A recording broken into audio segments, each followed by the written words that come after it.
वाराणसी जिला मुख्यालय पर कांग्रेस के वरिष्ठ नेता राहुल गांधी के द्वारा प्रधानमंत्री नरेंद्र मोदी को कागजी ओबीसी कहे जाने के विरोध में भाजपा के ओबीसी मोर्चा वाराणसी और भाजपा पदाधिकारी के द्वारा राहुल गांधी का पुतला फूंक कर उग्र प्रदर्शन किया गया।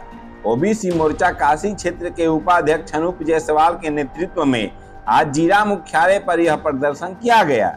धरना प्रदर्शन के दौरान भाजपा पदाधिकारी व कार्यकर्ताओं ने प्रधानमंत्री नरेंद्र मोदी को कांग्रेस के राहुल गांधी के कागजी ओबीसी के बयान दिए जाने का विरोध दर्ज कराया व उग्र प्रदर्शन करते हुए पुतला फूंका। कार्यकर्ताओं ने कहा कि कांग्रेस के द्वारा लगातार प्रधानमंत्री पर फर्जी कटाक्ष किए जाते हैं व बाद में माफी मांग लिए जाते हैं।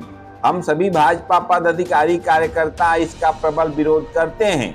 इस फर्जी कटाक्ष के बदले में भारत के आम मतदाता आगामी चुनाव में पूर्ण बहुमत भाजपा को दे करके अपना विरोध दर्ज कराएगी। कार्यक्रम में प्रमुख रूप से एडवोकेट शिव प्रकाश शुक्ला, विपुल पाठक, धीरेन्द्र शर्मा, आदित्य गोयंका, एडवोकेट सुनील कनौजिया, शिवशंकर यादव, शंभू पटेल, राजेश मौर्य, मनीष चौरसिया, लकी वर्मा, सुमित मौर्य, सिद्धनाथ गौड़, अलगू, सोनू राजभर, सूरज सेठ, राजेश वर्मा, कमल चौरसिया, विनोद पाल, ओम प्रकाश यादव, बाबू, राजेश गुप्ता, गोपाल दास गुप्ता आदि लोग प्रमुख रूप से उपस्थित रहे। काशी क्षेत्र उपाध्यक्ष अनूप जायसवाल, आज हम सब ने वाराणसी जिला मुख्यालय पर राहुल गांधी कांग्रेस के नेता जो है युवराज कहे जाते हैं, उनका पुतला फूंका है क्योंकि उन्होंने माननीय मोदी जी को कागजी ओबीसी कहा है। हमारे नेता के ऊपर कटाक्ष करना उनकी नियति बराबर ये दुस्साहस करते रहते हैं और बाद में जब उसके ऊपर कोर्ट से कार्रवाई होती है तो जाके कोर्ट में माफ़ी मांगते हैं। कभी चौकीदार चोर कहते हैं, कभी मौत का सौदागर कहते हैं, तो जबकि उसके लिए जा कर के कोर्ट में फिर माफ़ी भी मांगनी पड़ती है उनको। और हम पिछड़ों के भावनाओं को उन्होंने एक तरह से छेड़ने का काम किया है और इसका जवाब आने वाले दिनों में चुनाव में मतदान करके जनता भारतीय जनता पार्टी को 400 प्लस सीटों दे करके आशीर्वाद के रूप में राहुल गांधी को करारा जवाब देने का काम करेगी, क्योंकि उन्होंने पिछड़ों के ऊपर एक जो छेड़ा है, जब तक वो शासन में थे तब तक उनको जाति जनगणना नहीं याद आई। आज शासन में नहीं है तो उनको कागजी ओबीसी दिखाई देता है।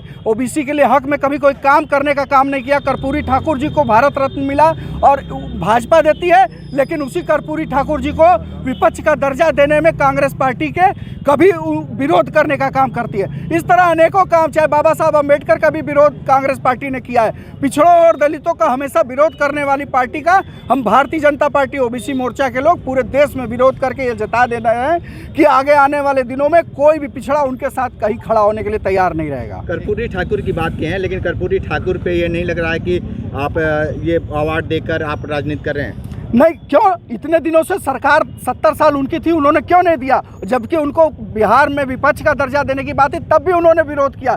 तो उनके चरित्र को भी देश देख रहा है और हमारे काम को भी देश देख रहा है कि जब हम शासन में आए तो उनको भारत रत्न दे करके सम्मानित करने का काम कर रहे हैं। उन्हें विपक्ष भारतीय जनता पार्टी और आरएसएस ने उन्हें गाली भी दिया और तमाम तरह की ये आपकी जानकारी हो सकती है कि कहाँ उनको गाली दिया। हमने हमेशा पिछड़ों को सिर आंखों पर बैठाया है और ये देश देख रहा है कि भारत रत्न जो इस देश का सबसे बड़ा आरक्षण की जब लड़ाई लड़ रहे थे तो बहुत सारी बातें कही गई थी। ये आपकी जानकारी होगी। आरक्षण का समर्थन भारतीय जनता पार्टी हमेशा करती आ रही है। पिछड़े आयोग को दर्जा दे करके आज पिछड़े को हमारे के लक्ष्मण जी राज्यसभा भेजने का काम करती है। हमारे प्रदेश अध्यक्ष नरेंद्र कश्यप जी हैं, उनको बिना चुनाव लड़े मंत्री बनाती है, विधान परिषद भेजती है। बात करते हैं जाति जनगणना होगा कि नहीं, भारतीय जनता पार्टी कराएगी कि नहीं? भारतीय जनता पार्टी पिछड़ों के लिए काम करती है, किसी जनगणना में नहीं। काम करके उनके घर तक अनाज, घर उनके लिए हर घर जल नल दे के, सिलेंडर दे करके उनके जीवन को सरल सुगम बनाती है।